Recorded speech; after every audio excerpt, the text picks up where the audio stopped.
నీటి కష్టాలు ఇక్కడ.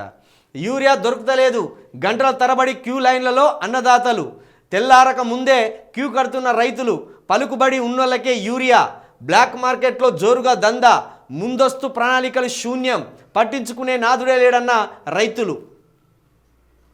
ఓ దగ్గరేమో నీళ్ళందక రైతు అరిగోసపడతాను. ఇగో ఇక్కడనేమో రేవంత్ రెడ్డి గారి సొంత నియోజకవర్గంలో నీళ్ళందక బిందెలు పట్టుకొని ఇట్లా అరిగోసపడతాను. ఇటు చూస్తేనేమో యూరియా అందక రైతులు ఇక్కడ క్యూ లైన్లు కట్టి గంటల తరబడి అరిగోసపడతాను. ఇక ఏ వర్గాల ప్రజలు కాంగ్రెస్ పాలనలో సంతోషంగా ఉన్నారో ఈ రాష్ట్ర ముఖ్యమంత్రి గారు చెప్పాలి, మంత్రులు చెప్పాలి, ఎమ్మెల్యేలు చెప్పాలి.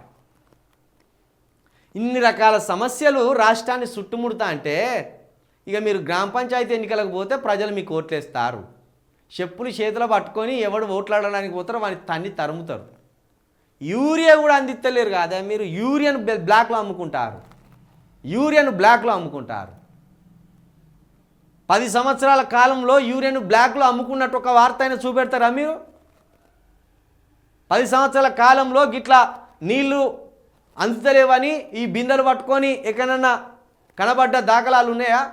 10 సంవత్సరాల కాలంలో రైతన్న పచ్చని పొలంలో కూర్చొని ఇగో మందు దాగి చచ్చిపోతా అని నిరసన తెలియజేసిన సందర్భం కనబడ్డదా?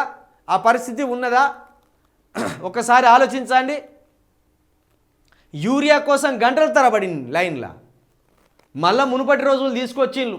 చంద్రబాబు నాయుడు కాలం, రాజశేఖర రెడ్డి గారి కాలంలోటి ఇట్లా యూరియా అందక, అది విత్తనాలు అందక చెప్పులు లైన్లో పెట్టి, పాస్బుక్లు లైన్లో పెట్టి గంటల తరబడి నిలబడే పరిస్థితికి వచ్చింది. మళ్ళా మొత్తం మునుపటికి వచ్చింది. ఒక్క దెబ్బతోటి మళ్ళా తెలంగాణ 15 సంవత్సరాలు వెనుక పోయి కూర్చునేది. తెలంగాణ ముందుకు పోతుందేమో అని ఆశపడ్డ తెలంగాణను మళ్ళీ వెనుక తీసుకుపోయి కూర్చోబెడతాను ఈ దరిద్రులు.